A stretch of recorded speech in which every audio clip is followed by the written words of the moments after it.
What's up everyone? So naata karon sa ika-16 na mga duty dari sa Banawan National High School as intern. So yun, light update from the resource. Okay, nag-sketch na may para sa among final demo and pili na po tag par nga kung sa tamag demo. So ato na time is 2 to 3.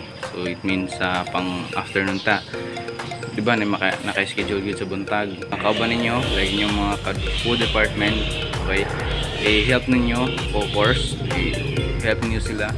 Then next na po niya schedule, i-help na po ninyo sila magputang na magtinabangay mo until sa mahuman yun ang the rest of the day. Actually one day lang may na mag-demo, so naka-schedule na yun. Actually na magsabay na mga I think tatlo na magsabay nga tulo ng mga sila oras, then need na mo help. So na isa mag-help sa ipikas isa sa isa approach akong resource teacher or cooperative teacher na mag-advance ako himog lesson plan for the coming demo.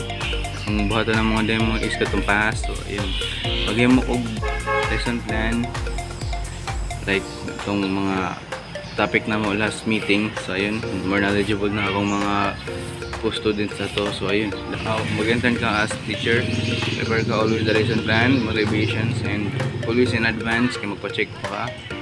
Ayun din, ana siya nga magpasa daw ko early sa akong lesson plan para ma-change pa daw ang need na ma-change and madungagan pa og ng mga inputs na needs para more ano. So ayun, nakasabay ba?